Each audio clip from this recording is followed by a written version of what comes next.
Welcome. Thank you so much for doing this. Thanks, Prakhar. No, you have no idea how happy I am to be connecting with you for a variety of reasons. And I'm going to start with reason one. Aks was asking me when we were coming over if I usually have a design for conversations, and I usually do. But I was like, there is so much history now that I realize with Scoopwhoop, or at least since the conversation we've had, I've thought about so much. I was like, you know what? Let's see wing it where it goes. And you're a charming man to talk to. Yeah. So tell me, this thing that is considerably blowing up on the internet. This one baby that you created with your now wife. Was it always a plan? Were you always looking to be independent, or did it just spring up on you one day, side mein kar lete hain types? Look, so I think I've spoken about this a few times in the last 6-7 years. But the idea to start Scoopwhoop was very experimental. I mean, we were just 3 advertising guys who were trying to have fun with content. And you know how advertising is, right? You get bored after a point of time because you're writing brochures, you don't get to make cool, sexy stuff as often as you would want to. So the 3 of us met in Indian Institute of Mass Communication. From there, me and Rishi. Where is this? Where is the Indian Institute? So this is new JNU campus. So it's about like 10 minutes from here. Maybe you must have tossed it while coming.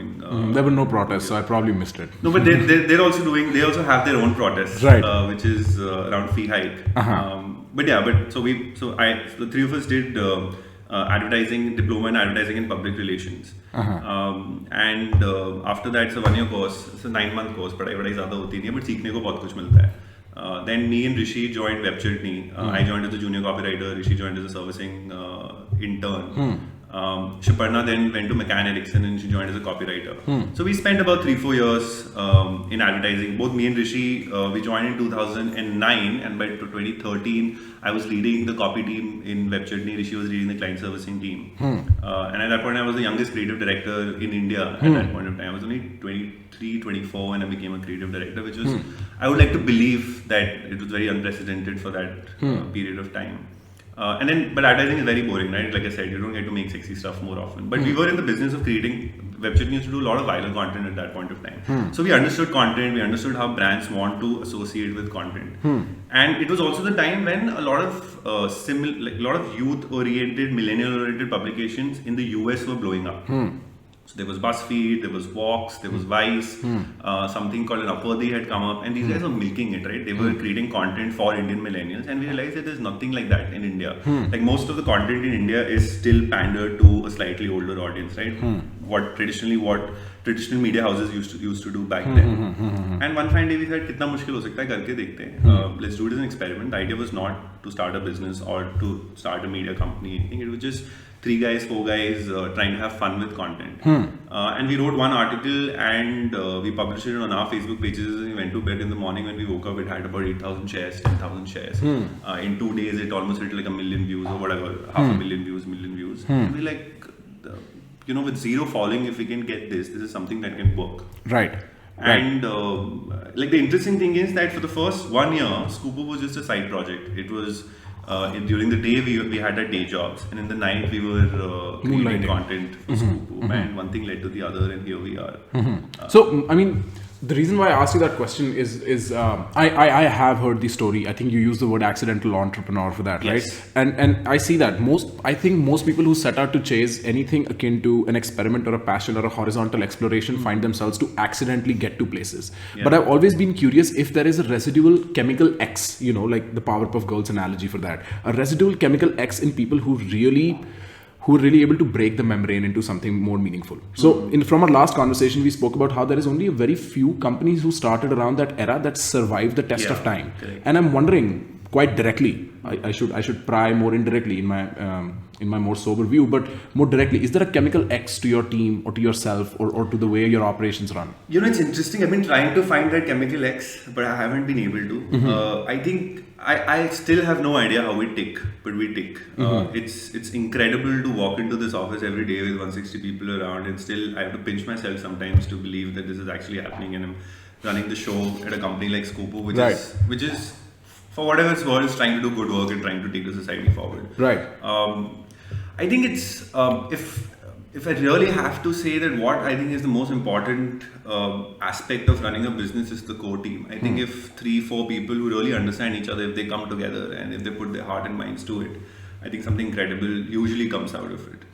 And if I have to pinpoint that what I think is the magic of Scoopwhoop, I think it's that. I'm also very interested in this phenomena of new media. So I'm now 24. I'm going to turn 24 this February. And you're really young, man. It looks like, right? When I met you, we met day before, yeah. You look older than you. I mean that as a compliment. I get that. Because I work with the average age at Scoopwhoop is about 23, 24. But they look 23, 24. Right. I've been told. Out of college. I've been told I look older than him, and I don't know. I find a silver lining to it, so the compliment aspect. But here's the if I had known earlier you're 25, I would never agreed to this. Oh really? Oh my gosh! No. It's incredible what you're doing at 25. Thanks, man. I really appreciate that, and that's my entire point. Like when I set out to do this journey, I had no idea. I was doing something similar. Karke to dekhte hain, like let's try, right? And it started. I think that's where a lot of people get shy. कि करके तो देखो अगर शर्म लेके तो देखो right करके देखो नहीं हुआ मतलब what is the worst that can happen? You will just go back to where you already were. Right. But करके तो देखो. I think that should be the tagline for entrepreneurship in India. करके देखो अगर होता है तो होता है नहीं होता है तो नहीं होता है. It's fine. I'm also very interested why since I've been listening to a lot of Indian entrepreneurs talk, how did the word entrepreneur get around? Is it not entrepreneur or something? This entrepreneur thing is so Indian. Yeah. पता नहीं कहाँ से. Where do you think is that coming from? I have no idea, man. I still think in Hindi. And then I converted while speaking in English. Right. But okay, let me get back to this more. Linguistically, it happens, right? I'm very challenged. Yeah. So when I got into doing this business, I soon realized there was something called new media, and this is what new media looked like. Up until now, this was just content. Vox was just appearing on my Facebook, and Scoopwhoop was appearing on my Facebook. So I started wondering if this term why this term new media, and the point of reference for the term new media is traditional media. Right. But I was in Bombay recently and I was talking to a man who you would say is one of the stalwarts of the traditional media entertainment sector, where he would make Indian mythology they would implant it into a fictional series and make serials for my mother or that. So that media got carried through time, and the people who were new age back then became traditional. I wonder if that is a threat on a more urgent basis that companies like you face. What do you think about that? See, I mean, so I don't agree with new and old, right? New media, old media. I think media is media, and media is also very subjective. Content is very subjective. If I like a 5,000 word piece on budget, then that's both new and old for me. And if I like cat videos, then that's what I'm into, then that's media to me, or that's content to me. So I don't agree with this whole new media, old media divide, but I think what really sort of differentiates a good media company from an old media company or an average media company is this need for constant experimentation, because the audience likes and dislikes and tastes keep evolving. I think any media company that sees the changes in pattern and adapts itself to it is a new media company. And I've seen, there are some traditional media companies that are doing amazing work in content space. Would you call, and they've been around for 100 years, would you call them traditional media companies? Probably not. Because they evolve and change with the time. And every business, not just media business, but every business, every individual has to do that. And once you stop changing and adapting yourself, I think that's when you become old or traditional in the true sense. So what is this? My curiosity, let's try and approach that question again. My curiosity is there an urgent adaptation threat to the variety of business that you are into, right? This entertainment and news content that you do, do you walk into the office thinking, Aaj I have to kill this demon? Is there a constant threat of obsolescence that you can identify in this business? What is it that's keeping this business alive right now? Why is it that some businesses failed in this market? Look, okay, so here's one thing that we believe in, and we really think that's one of the reasons why we're able to do the things that we're able to do. And I think there are two very clear pillars, and I think I've spoken about this before at various places, right? One is we believe that content is very subjective. What is news for me may not be news for you. So if I'm an 18-year-old who is a football fan, if I'm a Manchester United fan, a match between Manchester United versus Chelsea will be the biggest news piece for me for that day. Or if I'm a Game of Thrones fan, a death on a Game of Thrones episode is what I'm really into and what really matters to me. Give me the theories. Give me the fan theories. But right? if I'm a 30-year-old, I'm into politics, then what's happening in JNU or when a Modi meets Trump, that's the most important piece of news for him. So to say that, a football match is less important or less newsworthy than two head of the states meeting is subjective. It's subjective, and it's stupid to say that, right? Content is very subjective. For a cat lover, a cat stuck on a tree is the most important piece of news for him or her. That's what a lot of traditional media guys don't understand. It's a bunch of editors who sit in a room and dictate what news should look like. They will say that, look, politics is important, that's why it's on the front page. Sports is important, but not that important, that's why it's on the last page. Bollywood is a little bit important, but it's not that important, so we'll put it on page 3. But if you look at how Scoopwhoop works, is that, you will see a cat stuck on a tree, followed by Modi meeting Trump, followed by what is happening at the JNU, what is happening in Jammu Millia, what is happening in the country, versus followed by news on politics. And we're saying that they're all same. There's no difference between the. It's just that for me, this may be news and this may not be news. For me, for you, something else may be news. Right? That's one. And the second is we believe that only X can write for X. Essentially, what that means is that only a 20-year-old can write for a 20-year-old, only a 30-year-old can write for a 30-year-old. Girl in Bhopal can't write for a girl in Bandra. A girl in Bandra can't write for a girl in Bhopal. You have to, and that's, if you look at a newsroom, if you look at a content room, diversity in a newsroom is very, very important to us. So we make an effort to hire people who come from diverse backgrounds. So we'll hire people from small towns, big towns, single kids who lived in joint families, footballers, musicians, engineers. Because if I'm an engineer and I have to write about engineering, if I have to write for my fellow engineers, I'll be able to write it, right? But if I am an art student, I will not be able to write for engineering. मतलब मेरे को पता है कोटा में क्या चल रहा है, right? मतलब मैं अपने experiences लिख रहा हूँ ना. अब मैं say for example मैं दिल्ली में born and brought up हूँ, so I can write about growing up in Delhi. Right. But if you haven't been born in Delhi, you will not be able to write about it. So we feel that, look, if you have to make content relatable, if you have to make it more appealing to our audiences, we have to hire people who can write for people like themselves. And we believe that these are the two, and these two things haven't changed from day one, right? We're almost going to turn 7 in August. It's almost like 2 commandments that we follow at Scoopwhoop, that content is subjective, news is subjective. Don't tell me that this news is more important than this news. And second is that only X can write for X, and that's why diversity in newsroom is very important to us. Right. So it seems like your approach is very libertarian, because I also remember, and we spoke about if you were concerned about the political reflection from your page being one-sided or two-sided or whatever, and you said it's a matter of who is writing it, and so I'm fond of that libertarianism. I try to replicate that similarly with myself. So I will have Kunal Kamra, hopefully, and Vivek Agnihotri on the same podcast, and I'm like, let's put your views out, and from there let the ideas battle themselves out in a war ground, and whoever wins. But on some level, I find myself questioning, because this utopic merit versus merit idea battle that I can imagine in my head, that I can simulate in my head, sort of has consequences when my conversations are scaling. So you have now 100 million, 10 million followership. You get a good crores of people, so right? I mean, we do. This is stuff I love talking about. Numbers? Yeah, we do about like 20 million users on our platform every month, and that's just on scoopwhoop.com. And besides that, we do another 20-30 million, which is across all the social platforms that we have. So put together, both on platform or on and off platform, we're easily reaching out to about 40-50 million people per month. So 40-50 million people, and it looks like it's only going to scale further from here. And I'm interested, touchwood, yes, for sure, touchwood. I'm only interested because I think you guys are doing a great job. I'm interested how is it that you plan on at least addressing the question of responsibility that comes with putting out news that sort of matters more in the tangible sense than cats being stuck on trees, So how do you plan on orienting yourself as you go forward from here? So, that's an interesting question.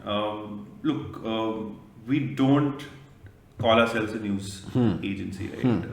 We are in the business of edutainment content, right? Education is one part of it. And when I say education, it doesn't necessarily mean physics, chemistry, maths, but like more societal education. Right. And the second is entertainment. So you'll see that a lot of the content that we do is entertaining in nature. And then there are bits and pieces that where we cover the news and we talk about topics that we really want to talk about. So, I mean, to be completely honest with you, we don't take that responsibility on us that we need to push the envelope on social awareness in that sense. Right. We don't take ourselves too seriously, but yes, Right. there are issues that we genuinely believe in, or our writers genuinely believe in, editors genuinely believe in, and we try to sort of make sense of that issue and speak to our audiences in the way that they'll understand. Right. One of the more interesting questions that's been going around in media and publishing circles for now, at least back in America, is how powerful the algorithm setters in Silicon Valley are. In some sense, they're probably the most powerful people of our times without even realizing the direct influence they have on elections and so on. And the reason is that it's sort of like they're the hidden censors of our time, right? Correct. And it sort of has made Zuckerberg incumbent or Dorsey incumbent to make decisions on all of this. And even though you aren't yet a platform as big, I'm curious if just the kind of people that will work for you, say me for instance, I automatically will have a more left-leaning bias, and eventually what will sort of happening is that you will start cultivating a crop that is inherently more liberal than it is conservative, right? And as you become more of a mainstream thing, which you already have. I mean, the last I saw you were still doing 10 things in Agra that you can do, and so on, so on. So you might not want to take the responsibility, but people are going to knock on your door with the letter of responsibility. Yeah. How are you going to handle it then? What do you think? What's your guess? Yeah, my sense is that, look, cover things that you really want to cover and cover them really well. Don't get into anything half-heartedly, right? And that's why fact-checking at Scoopwhoop is very important. It's very important that what we put out, there are ethical checks and balances in place, and we do make mistakes sometimes, right? And we are the first ones to accept it. If there's an article that goes out that doesn't have the right facts, we're the first ones to take it down or issue an apology or issue a disclaimer. But for us, I think what is important is that what we put out is has complete accuracy in it. It doesn't have too much of bias, because bias is also very subjective. वो writer का bias निकल कर आ ही जाता है. Right. There is an opinion, especially on topics that are very heated, right? I mean, when you talk about NRC, CAA, when you talk about what is happening in JNU, there is a sense of like you can either report the facts or you can do an opinion piece. So थोड़ा सा bias आ जाता है, but we're sort of trying to sort of taper that down further. Is there a de-biasing exercise that you do? I'm saying it's impossible to not I know be it is. biased. Right. And I'm just wondering what an industry leader has in his mind. Like, I understand that it's so difficult to do that. Look, here's what I feel, right? And maybe Scoopwhoop doesn't generally feel, but I think they do. Right. Your bias should go out on an opinion piece. When you're reporting a particular incident or you're reporting a particular topic, it has to be the WWW of journalism, which is where, what, when, why. Right. You have to, like, an opinion piece has to look like an opinion piece. There your biases can come out. Right. But if you're reporting on a particular incident on a particular topic, it has to be as crystal clear. You present the facts, let the user decide which way he wants to take it. Right. It is. So, right before I got here, me and my mother were enjoying the sun, and we were going over some of Samdhish's content. And Samdhish's content turns out is absolutely viral from the beginning of it. Like, both me and her were in her... After AIB's rose, this was the first time I saw her laughing as much with me on content which we would typically consider, like, not safe for work kind of thing. Because it eventually gets to that. Which video did you see? So it was the one in the park where he has this guy saying, "I love Modi ji." And I was like, oh my God. Have you guys seen Who is America? Did we talk about Who's America before? No, we haven't, but I've seen Who's America. Right. Yeah. So is Samdhish's concept, I don't know if you know, is borrowed a little bit? Actually, we discussed that in one of the closed room meetings where he said that he wants to do something like that in India. Right. But I can see the correlation. Right. Of course, that is an expose happening in front of your eyes. I have so much respect for journalism of that nature because it maintains a light-hearted sort of a tone to it while it delivers very sharp, pointed messages. Right. And it's not even coming from the journalist's mouth. The journalist is there to enjoy, right? I can see myself doing something like that, and that's when you're like, there is some. But that's he's incredible. I mean, the kind of videos that he does, it's like sometimes I go and say that, look, I love everything that Scoopwhoop does, which is not necessarily true because like any publication, you like some of the stuff that's being put out, some of the stuff you don't agree with, or you don't genuinely, you think that, okay, this is like right in the middle, it's not great, it's not bad.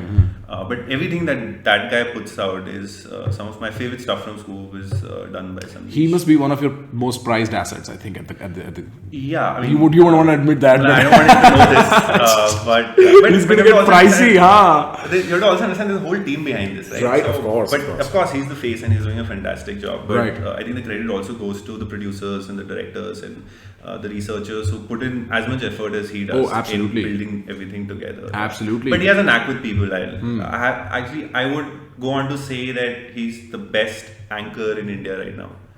Quite possibly, hands down. at least in the domain that he's playing in, which is this very high energy Sacha Baron Cohen shit, where right. satire and commentary, political commentary, are really blending in well together. Yeah, he does a political interview show, which is a lot like Comedians in Cars Getting Coffee, that vibe. Right. Dude, and it's called Off the Record. I have never seen politicians open up like that, the way they do with him. You know what? That's a good problem. Amazing. Let's look at that problem.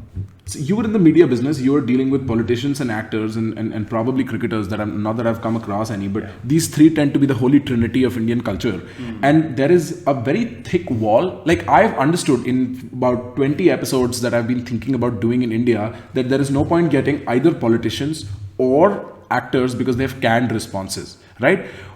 Do you not find that to be? What do you think about it? Right? Infuriating. I think it's just like you're not talking to a real person. You're talking to brand politician, your brand like Shah Rukh Khan, for example, right? I mean, it's not a direct sort of comment on him. Hypothetically. But every time you speak to an actor, it's like you're talking to brand Shah Rukh Khan, you're not talking to Shah Rukh Khan, the person. Right. And we've seen that with upcoming stars, upcoming actors and politicians and cricketers too.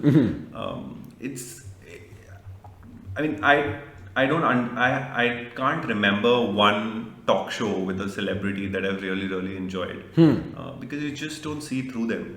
And there are some people who are doing a very good job interviewing some of the lesser known, underrated celebrities who are more open about their thoughts and their feelings and their political leanings and stuff like that. You mean like Abhinandan? Would you classify him in that range?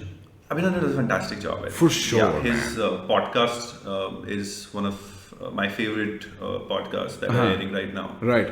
No, but I'm speaking more about, say, for example, Pankaj Tripathi, Sanjay Mishra, some of the people that we have interviewed. Right. Or Tigmanshu Dhulia, for example, he came for a Scoopwhoop town hall. And then you could really see that, look, he's not pandering to the audience. He's not trying to keep up an image. He's really talking about things that matter to him. Right. And it's very rare in this industry. What is the tell for that? Like, when do you know, you personally, that the ice has been broken? That there is when they get a little, they're not politically correct. Because see, being politically correct is the easiest thing in the world, right? You can entertain the audience, you can keep your image up, you can say nice things about 100 people, keep the world happy, keep your industry happy, keep your peers happy. The moment you're slightly off, you're not being as politically correct as you should be, that means something's up. You're speaking to the real person. You're not speaking to the brand or the image that he's trying to keep. I mean, because this question's come up in front of me now that I've spoken to Vivek, now that I've spoken to Anupam Kher, and I mean, I haven't really gotten around to talking to people about politics. Otherwise, I sort of refrain from the general idea myself because I'm always. There is just so much to consider. I don't get how people can be sure about their political views at all, man. Every time I start going down a rabbit hole. Yeah, and political views can change. I mean, my parents were very different. They had very different political views 3 years back, 4 years back. They have very different political views now, and I respect that. Right. My understanding of certain things have changed over the last 3-4 years. And it's absolutely okay to admit that and say that, look, I thought A about B, and now I think C about A, and that's fine. There's nothing wrong with it. Your political views can change, but this whole idea of my political views are unbreakable is something that I don't understand. Like, logic has to break everything, right? And you have to keep evolving, and you have to keep bettering your understanding of Where is the things. evolution? How are you different if you don't disagree with Modi? How are you? Are you not Modi version 2, Modi version 3? If there is nothing that you disagree with him, or say for that matter the other side on. And I would say that to like liberals as well, right? To say that look, the right is wrong. They have equal right to protest, to put their thoughts forward. But a healthy debate is what everyone should want and should look for. Absolutely. And as long as that's happening, I think the democracy is in good hands. In the interest of healthy debate, I came with 3 different questions or ideas that you can float around in an inevitable political conversation that you get to over whiskey, no matter where you are, what you're doing. Some drunk uncle is going to come to you at a shop. I have one rule, right? Never discuss politics in the bar. No? It's not a good place. Never. Do people put you on never record? ends well. No, it does Never not, ends well. man. Like Not with alcohol. It's a rule that I've been following the last 2 years. Right. Trust me, my night outs have become so much better. Here's the deal though. One solid question that will ground the conversation is, say, if you were pro-Modi and I was anti-Modi, I have a prerogative to ask you, what do you disagree with Modi on and what do you agree with me on? And vice versa, you ask me that. Because the biggest problem, people are so excited to be right, they miss the whole point. You need to establish common ground before you start fighting. Otherwise, you're fighting in different planets. Have you seen Dragon Ball Z? It does not work unless you are in proximity, and that sort of grounds us in the sense that both of us understand, okay, freedom of speech hypothetically is a value both of us value. Now, if I can show you that one of us is in obstruction of freedom of speech, then we can make the case one is better or worse. Correct. You have to fight the same index. Or have like a value assessment process. Say Modi is good for Kashmir, is not good for freedom of speech. Which one do we value more? How do we establish an algorithm for them? And it frustrates me so much, as a matter of fact, that I think people on some level with politics crave so much certainty on a personal level. In that sense, I think the personal is the political undoubtedly, right? It's not that the political is reflected in the personal, it's the personal is reflected in the political. So shit's bad out there. But I want to believe shit's going to be good. And I'm going to believe in it so thoroughly that the bridging logic from now to then is going to be Modi. And so I will say something like, I love Modi ji on Samdhish's camera. That is what occurs. And vice versa, I need a point of reference to orient myself around. If I can get the most proximal point of reference, which is self-loathe, I am incomplete in myself. So many people fall to this trap, man. I follow this principle, all that, or this New Year's resolution is hiding your weakness behind a principle so you can work towards that point of reference. And if I get that point, my country is shit, then I can always hate on it and identify myself in reference to that. And I think in that very, very subtle psychological sense, we make our political choices without thinking. I think a mature political choice is agreement and disagreement partially with everything. If I do not disagree with something, you'd rather not have me. Like 25 is still a proper age for us to have a conversation, but disagreement has to be the case. And I say you've said exactly how it should be said. Right? So I've been meaning to at least sort of inject. I have 2 more ideas along the same lines of recreating the entire dynamic of a conversation. And if I can get those out in some form or other within the next 2 or 3 weeks before I get to New York, I think, and if people get a hold of that, I think we can really make conversations around politics work better. I really think about how to converse about that. Because Colombia is America's JNU. That's all that is happening there is protests non-stop. And it's not one group or 2 groups set up. It's not ABVP or the left. It's everybody, man. And everybody has the slightest reason to protest. Hum mar jayenge, hum log let jayenge सीढ़ियों पे. You are responsible for our death. We had these children protest for 7 days. They didn't eat shit. 7 days of hunger fast. A hunger strike because they were protesting the climate policy Colombia has. And US does hunger strikes too. Can you imagine they were playing the Gandhian way right in front of a cafe? In the middle of the winter, they're fasting there, or wo khana nahi kha rahe. And Colombia on paper has one of the best climate policies, but they're like, do it more, otherwise we will die. So protest has a sense of apocalypse that's built into it, right? I'm not so sure if we are going to lose our democracy in the next 4 years, but protests have an element of apocalypse built into it. And I cannot say that because then they'll be like, oh, do you not support our motion? I disagree and agree with you at the same time. There has to be that case. But I wonder, what do you think about, this is just like a random shoot that I have. Do you think listicles are coming back ever? Do you think that catchy listicle line, 10 reasons or... Dude, listicles are never dead. No? What makes you think listicles are dead? Come on. You know, they were dead for I me. can see that in the camera. Listicles are not dead, man. Everything is a listicle. You think in listicle format. I'm saying the fluff around listicle is dead. Listicles that overpromise and underdeliver are dead. But it's the easiest way to convey a message. Right. What is wrong with it? It's very organized, no denying. If I tell you, look, okay, here's the thing, right? I want you to come to a party with me. You'll ask me, why should I come to the party? I'll give you 3 reasons to come to the party. 3 reasons why you should come to a party with Sattvik Mishra. The first reason is it's great food. The second reason is that it's good music and Right. you're a great crowd. Right. But that's a fucking listicle. What is wrong with that? Right, So right, I don't look. I know listicles get a bit of a bad rep Because they sound too much it's like been- testicles. No.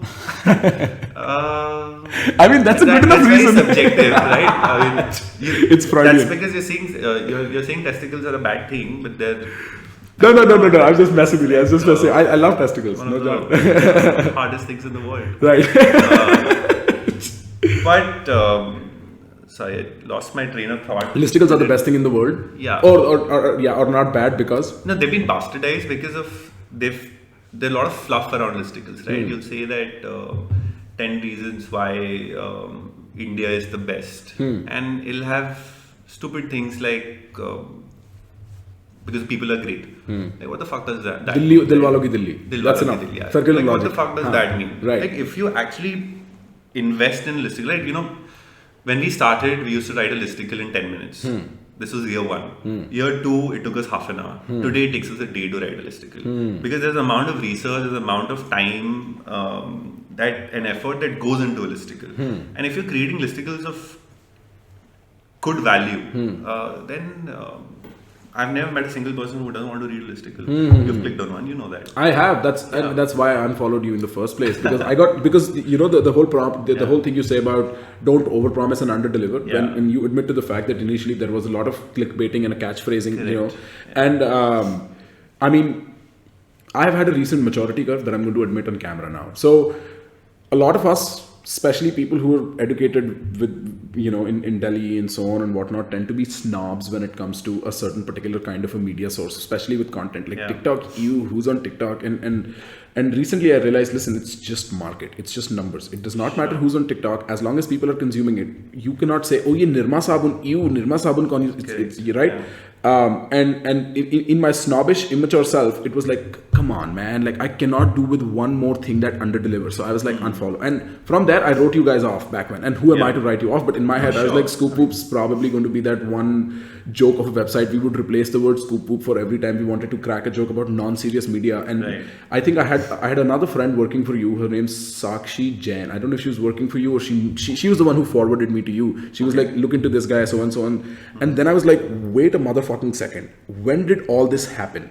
No, I mean, you probably unfollowed us for right reasons. I mean, we were doing a lot of clickbait back then, and I'll be the first one to admit it because we were trying to gape the system. And you know, as young entrepreneurs and as young, you want to break things and move fast. And we realized that look, there's a certain way. There is a certain way Facebook algorithms work. And look, for us, the most important thing right now is to get an audience. Right? If we don't get an audience, then why are we even doing what we're doing?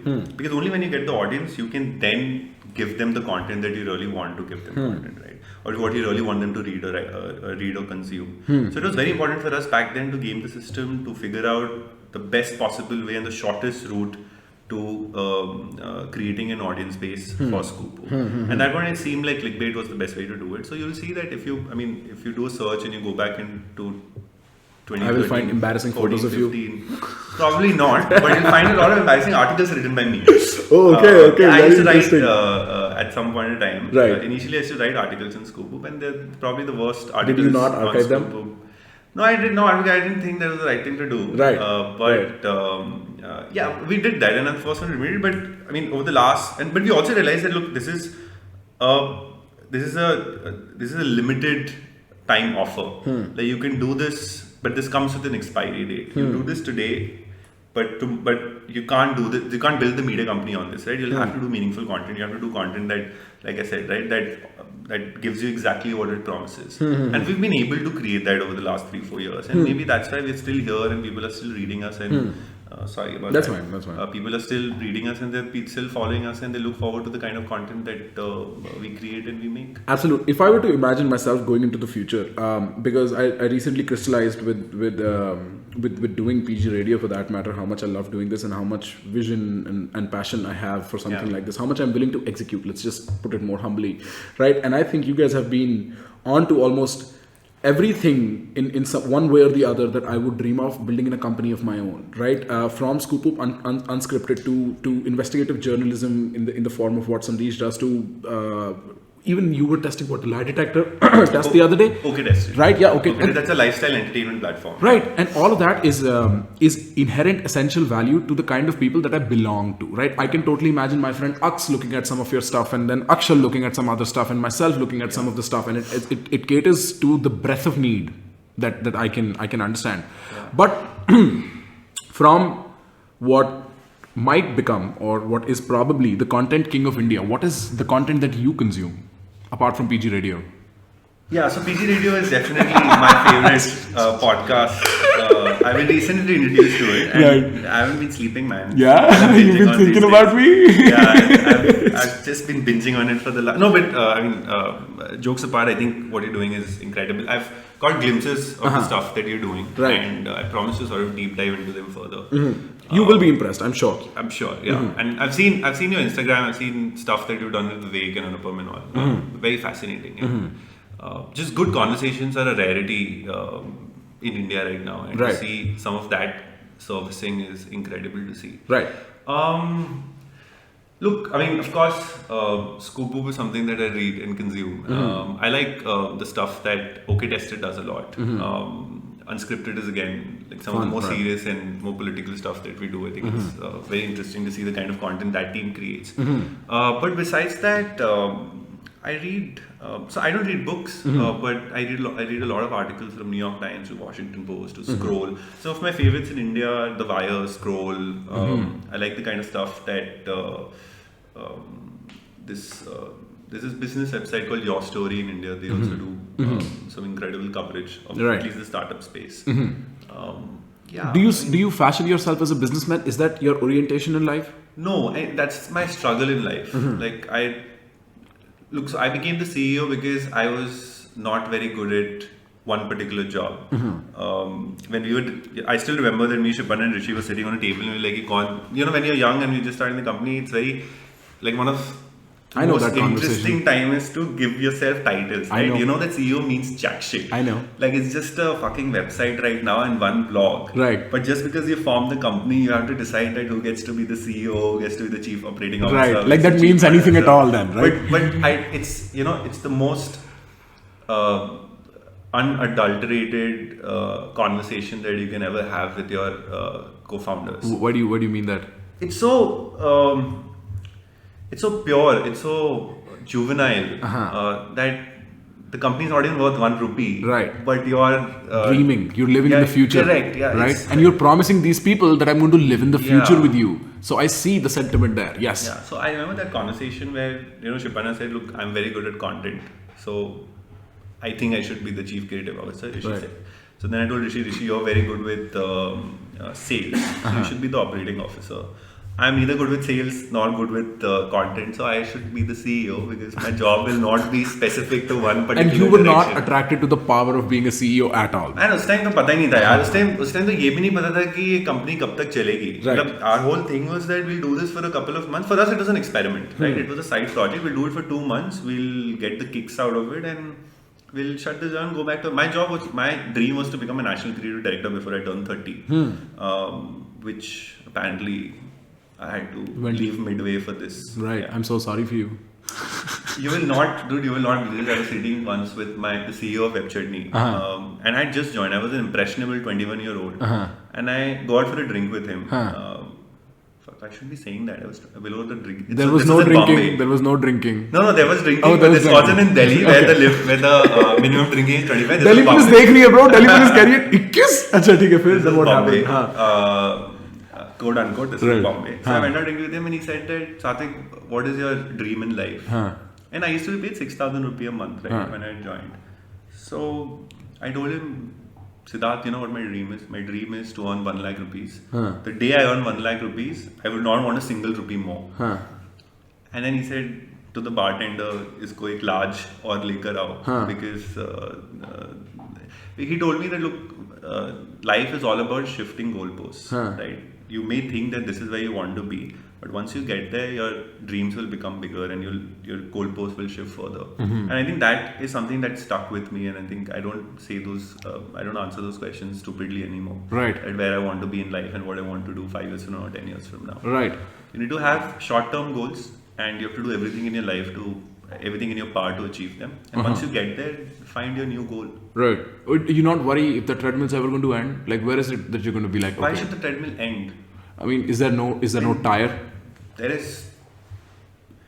The goal in life is to pursue better things, right? And once you get something, you find something better and you pursue that. And I think that should never stop. Do you get this variety of people in your employee count, 21, 22-year-olds or even 19, 20-year-old, very, very fresh off the philosophy chart, entering into the nihilistic sphere? Because you have very educated people working for you, right? Like these people read books and so on, and eventually one of them is going to find its way to Nietzsche or Dostoevsky, and it's going to be like, there is no meaning to life and shit like that.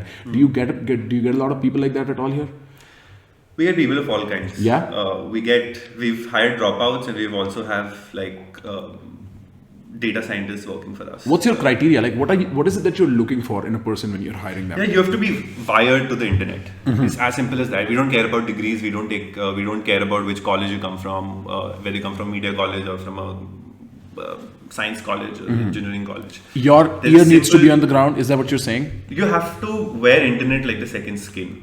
Like you need to be on the internet. You need to know what a podcast is. You need to know what are the top websites, what are the trends, how Facebook works, and none of that is taught in schools today. Right? None of that is taught in colleges. On the contrary, I remember growing up and we had questions like write an essay about how social media is a distraction. And Gary Vaynerchuk puts it so succinctly. He's like, what world are you living in? What are you trying to avoid? It's already here. It's not even knocking on your door. It's sitting in your living room, sipping your coffee with your child. So shut the hell up and go back, right? Like go back to your bloody Ice Age, whatever. Exactly. Right? So for us, it's about if you wear internet like the second skin, right? If you know, और वो पता चल जाता है. मतलब it's very easy to figure that out. If I can just ask you, what are the websites that you regularly visit? And if Reddit is not one of them, that means that you're not on the internet. Really? Is it that good, Reddit? It's amazing, dude. It's my favorite website. You get every fucking thing there. Yaar, pata hai, I am only beginning to realize Quora and Reddit and whatnot. I've never been Quora is not fond of Quora. Right. But what I really like about Reddit is that you're never alone on Reddit. Like so you and me, say for example, or you or your best friends may share 4 or 5 interests together. Right? But there'll also be hundreds of interests that don't overlap with your friends. Right. Who do you speak to them? Who do you speak about that with? Usually I influence my friends. It's a reverse engineering Yeah, thing. but say for example, if you're a scuba, like I'm a scuba diver, for example, right? I have about 20 dives under my belt, but none of my friends are divers. Right. But there is a community on Reddit for divers where we talk to each other. And are you not interested in pushing out content on like this personal interest scale? Like say for instance, you were interested in scuba diving. Do you not want people to know about it in whatever capacity? The fact that scuba diving is done in all these places in India. Yeah. So I mean, we do a bit of this stuff, but it's not pointed. It's not like we're going to create X amount of content around scuba diving. Right. So because you have to also, I mean, see, you're also running a business at the end of the day, right? So you have to find lowest common denominators. That this is what majority of Indians are interested in. Because I mean, it's not just about putting the content out, right? It's also about paying salaries, about the light, paying for the electricity, the rent. P&L becomes an important part of running a media business. I can understand. And media businesses are shutting down every second day, right? College Humor, you heard what happened in College Humor. No, I have no idea. Everyone got laid off at College Humor, which I thought was the pinnacle of comedy. College Humor is back in America, right? Yeah, back in America. Right. They do some of the best funny skits sketches. and what, right? Yeah. They just laid off everyone. 100 employees got. So it's not the best of times for media companies. So it's very important to look, I've said this before as well. Creating content is one of the easiest things in the world. Creating a content business is one of the toughest things in the world. That scared the hell out of me when you said that. No, but that's true. I know. Because Look, if I was one writer with nothing to gain or lose out of creating content, I would write the content that I really fucking believe in and which I really think can push the boundary. But at the end of the day, the fact of the matter is that you have to create content that people would want to read, so that they come to your website and they click on things and you earn money out of that. That should be the 90% of the content that you're creating. Because that 90% model works well, you get to do the 10% that you really believe in. And that's why you invest in things like what Samdhish is doing, right? That stuff doesn't earn money. But it's important for us to do it because, and we're able to do that because we do the other 90% really, really well. Is there, because I mean, so this puts a rather nail to my coffin. I've had 6 months worth of thought about what I want to do in my life since I started this podcast, and I thought that if I can create genuine merit in my media enterprise, there is going to be some way that I can pull in money and profits eventually. And since I listened to you on Advertisement is Dead, where you mentioned that it's very difficult to make business out of content, but the reverse is more plausible. And now that you mentioned that Samdhish's content is a little hard on the P&L in some sense, is there no way that you figured out, no way to finagle? I don't know. Is there no leverage out of that at all? Is it just viewership? Yes. Right? Yeah. Okay, so I'll give you another example, right? We once invested in documentary filmmaking, right? There's a series called Chase, which I would say is, at least back then when we were producing, it was the best documentary content in India. We sent our guys to Kashmir to cover the Friday protest, the manual scavenging film that I was talking about. How does the B grade and C grade film industry in Bombay works? Every film took at least 3 months of research and 2 months of shooting to produce. You invest 6 months into it. There are a team of 10 people who are working on it, and these are guys who've made documentaries for Discovery and Nat Geo and all. So we had a very incredible team. That some of that team is still here. But you invest 6 months into making it, and you get, if you're really lucky, you'll get 500,000 views on YouTube, or you'll probably get 1 million views on YouTube. Compared to an okay tested video, which is shot for 10,000 rupees in one room with 2 anchors in a tabletop setup. You do that, it hits a 1.5 million, right? So, at some point in time, as media entrepreneurs, you have to weigh the scales. Right? There's something that takes 6 months, but has incredible value, but doesn't work the way something as simple as lie detector test would probably work, or cheap, medium, expensive. So this entire enterprise, that's where I feel that the media business is broken, right? People get what they click on. It's not the other way around. If people are not interested in that stuff, it stops us from making it because we have to think about 1,000 other things before creating something. Okay, here's another interesting question. I think it's Chance the rapper who famously said in an interview that the audience does not know what it wants. And so I'm sure that the 90 and 10 distinction that you do, the 10% is sort of like a knock on the door, as if, do you want this? Do you want this? And I'm curious if there is a systemic deadlock built into itself where because there is so much friction, because there is so little departure allowed from advertisements and product based shows, that people like you who genuinely are so creatively interesting are not allowed to pursue the horizontal width of what they would otherwise do. That is the case, right? See, I mean, I think it's one of I'm not very happy about it, right? We want to do so much more. We want to invest in so many directions in terms of content. But like I said, this 90-10 allows us, that's the only way we can do it. It's 90% that's your bread and butter, the 10% we do experimental content, and if something sticks, then it moves to the 90%. Right. And that's what we've been doing for the last few years, right? There have been shows that so every year what we do is we launch 10 new shows or 15 new shows, and we'll see what works, and we'll do pilots across all, and maybe only 2 will work and 8 will bomb. Then that 2 moves to 90%, then you again start the whole process of experimenting with content. And that's something that we do really well, and that's allowed us to sort of build the kind of business that we have. Is the venture capital market really interested in businesses like this in India at all? They're interested in content because India is exploding. I mean, with Geo and so many people coming online. I think they're very excited about the space. I think the things that need to be figured out is that how big can advertising-led content businesses become? Because advertising still, the problem in India is that 90 to 95% of advertising dollars still go to Facebook and YouTube. It's only like everyone else is fighting for 10%, which is from your Times of India to Hindustan Times to Scoopwhoop.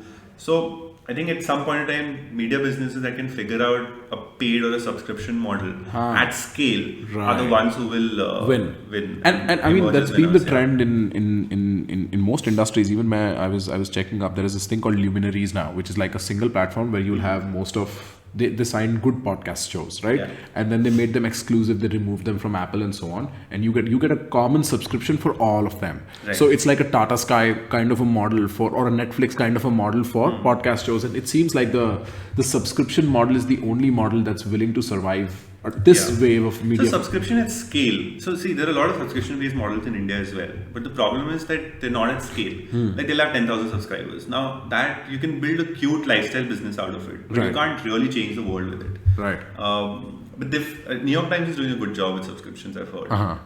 There's some like Ken ET Prime they're trying to do in India, but it's still not happening at scale. Is there the idealist early 20-year-old still alive in you who wants to change the world? Is that still? Yes, but I have to really fight really hard to not let him die. Yeah. Right. So it's a constant struggle and fight to ensure that that old Sattvik should be alive, right? Yeah. And I think it has to. I mean, otherwise, then who the hell are you? Yeah. Right? What are you trying to do? Yeah. I mean, it's when I think about that, because I was definitely sure I wanted to get into politics like a year ago from now. And then you should. I mean, you have all the making of a good politician, by the way. And today, to be a good politician, you have to speak really well. Sure. And convey your ideas and thoughts really well. I think that's half the battle won. And then everything else is semantics from there on. I don't think the people of India are going to be happy with my sex and drug past. That's the only thing I'm curious about. Be the AOC, right? But I think like I all fair and the only thing is that this marketplace, this political market space is so dirty. There is no way you come out of it without your hands getting dirty, right? And so that's and I mean that's you realize that there is a peripheral engagement you've had with stuff like that as well. As soon as you become political, somebody tries to drag you down, and then you're so on and whatnot. But I sat through Vipassana, and in the course of Vipassana, one day I was like, tell me a little bit about Vipassana. How does Vipassana work? What is Vipassana? So Vipassana, there was a man called S.N. Goenka, Satyanarayan Goenka, I think that's his full name, and he was from Burma, Hindu guy from Burma, right, who had migraines of an extreme level. A very wealthy businessman. I have that, by the way. I have this thing called I forgot what I had. That's the best part of the conversation. No, so I have these cluster headaches, which basically only one part of your head starts aching. And it hurts like a bitch, right? When I was reading about it, it was called the suicide headache back then. Because there's no medication and people used to commit suicide because it used to pain that much. Right. And 1 in 1,000 gets it. Have you tried experimenting with your diet? So what I've heard is that magic mushrooms work. It's a Listen, under the table, I have some in my bag right now. I don't get along with drugs really well. I'm messing with you. Magic mushrooms might. Yeah, so I have like this very chronic headaches, but the good thing is that they can skip years. So I haven't had one in 2 years now, but they can be back like this. So this guy, he basically had headaches, and he went, and very wealthy businessman, leader of the Hindu community in Burma. He goes around places, London, New York, Paris, whatever doctor he can find, and nobody can fix it. And then he's about to lose hope pretty much for the rest of his life, and somebody comes to him and he's like, why don't you go try this thing that there's a person called Sayaji Ubakhin, a meditation teacher along the lines of Buddhist practices that teaches you how to meditate, and that's supposed to help you. And he's like, what the hell is meditation going to help me? And especially if it's Buddhist, because Hindus and Buddhists don't get along on some fundamental questions of life, like for instance, essence, Atma, consciousness. Buddhists say there is no Atma, there is no essence, it's only consciousness, a projectable screen on which the life plays out. And Hindus believe in Atma and Paramatma, and I'm sure you've heard all that, right? So there is a very fundamental disagreement that they have, and this guy, being the leader of the Hindu community, could not submit to that, but he forcibly eventually agrees to go. And then he sits for a couple of days through Sayaji Ubakhin's 10-day course, and he's about to leave. He's about to walk out. He's like, what is this? What is this bloody shit? I'm supposed to meditate here all day, say nothing, eat nothing, talk nothing, whatever. He's about to leave, but then somebody comes and convinces him to stay, and then he stays for the entire length of time, and he gets better. And not only does he get better, he finally calms the fuck down. And so he sits there, learns it for longer and longer and longer until Sayaji, who he accepted as his teacher, agrees for him to become a teacher as well. And Goenka becomes a teacher there. Once Goenka becomes a teacher, his parents were still back in India. His mother started having some psychiatric issues, and this is all confessions he makes during the course of your Vipassana. He's a video playing every day for an hour, and once his mother gets sick, these guys did not have passports back then in Burma. This is like 50 years ago. There were no passports in Burma. Burma was not an immigration friendly country. Okay. So he urges to the government, which is still a monarchy, listen, my mother's sick and I think I can help her, and I can help her with this. So I'm going to go to India and do that. Can you give me a passport? So Burmese government gives him he comes to India, and in his first camp, he has about 10, 15, 20 people along with his mother who attend the course.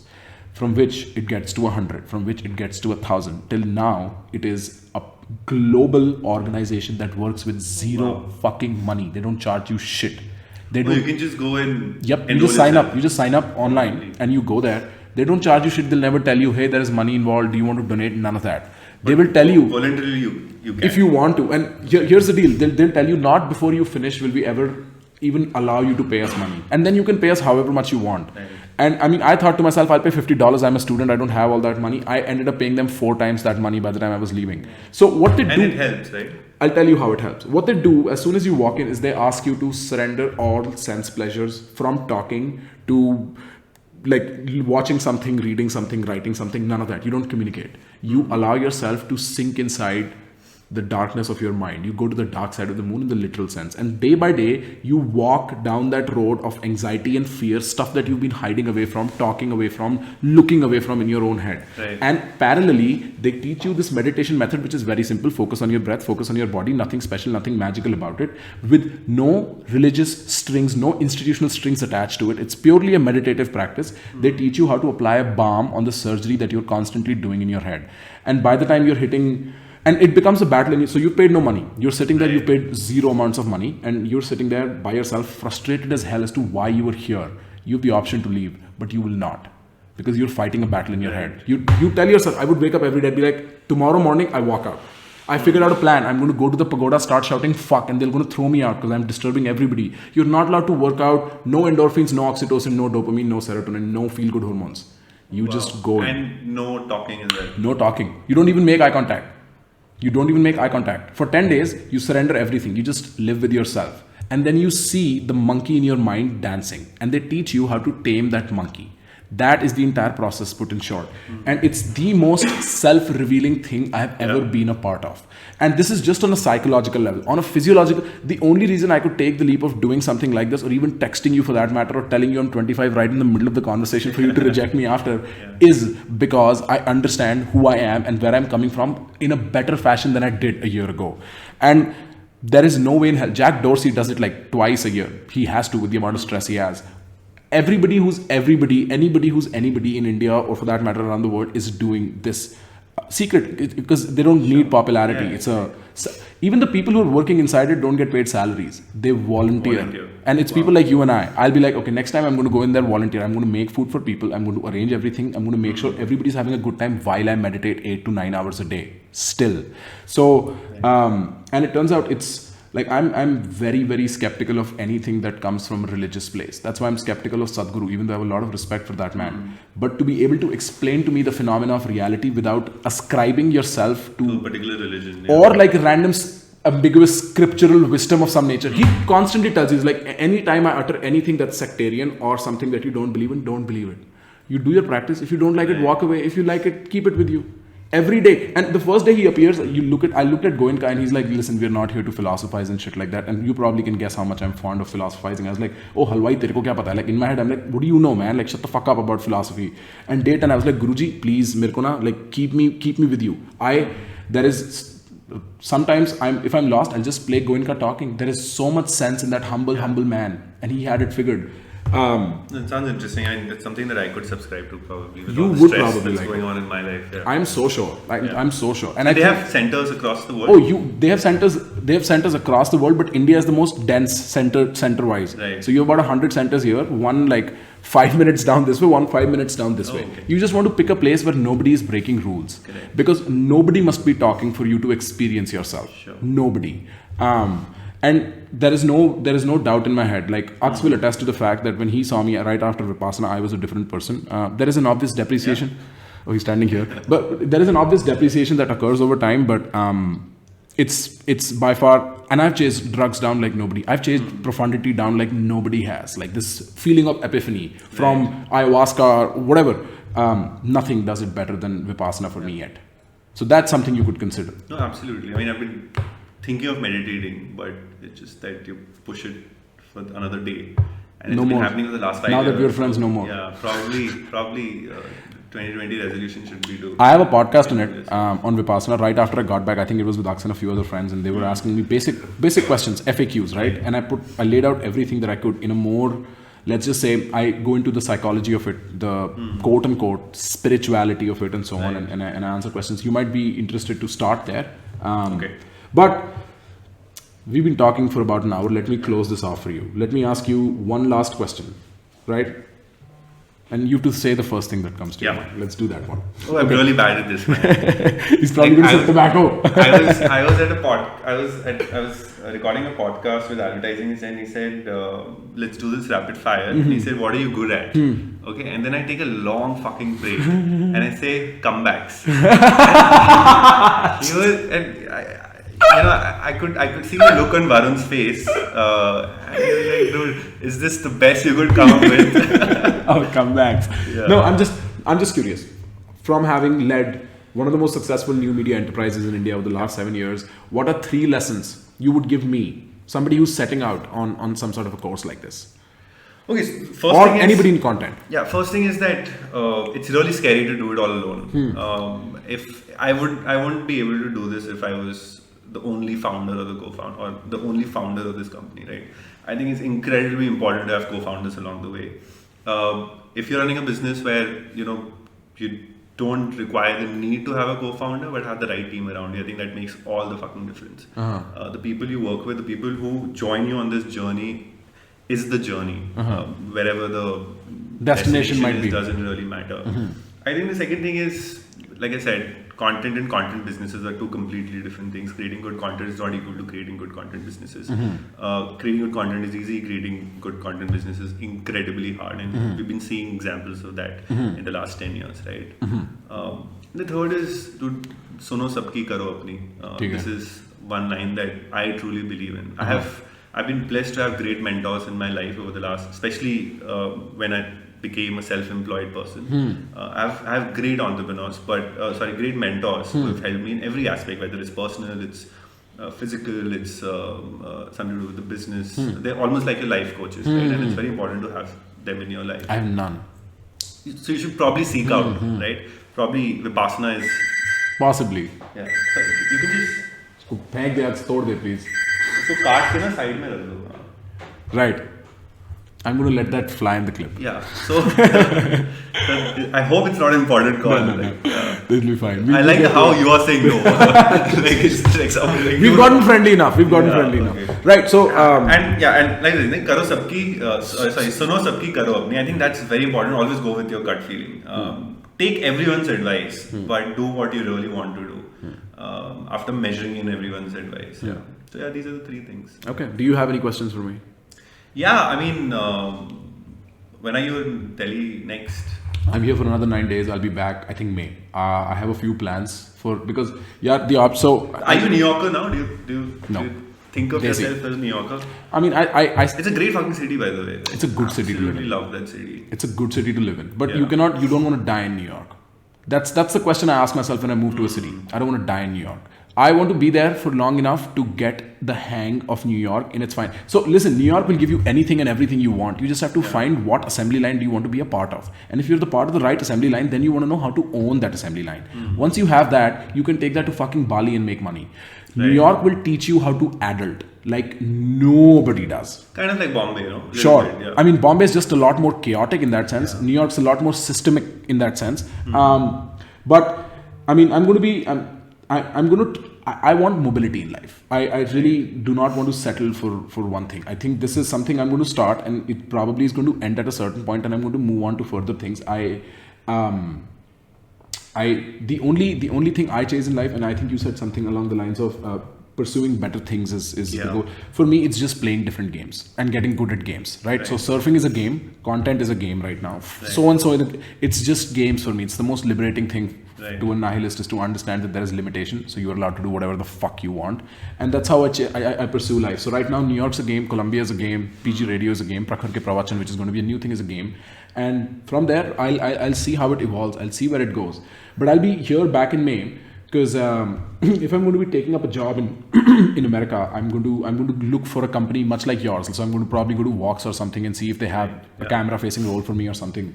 And for that, I thought, kya to intern karunga? What I'd do is I'd rather create a proper content portfolio.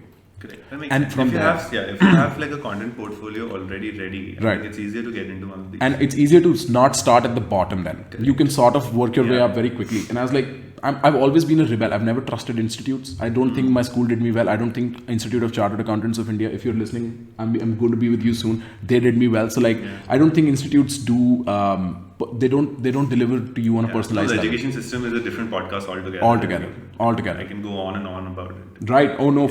That's one of the things that I dearly feel about is the education system and how it twists and it's horrible what's happening in some sense, right? Like the concept of self-worth being attached to grades.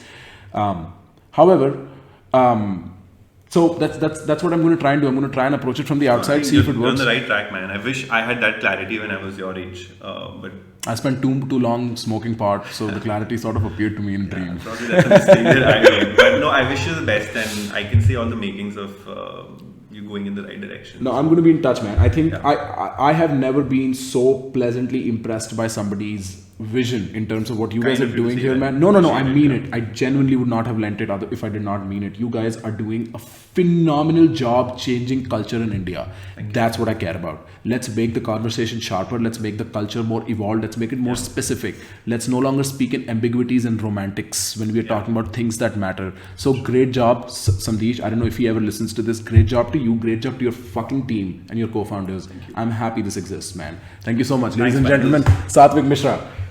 Thank you. This has been great, man. This is amazing, dude. Yeah.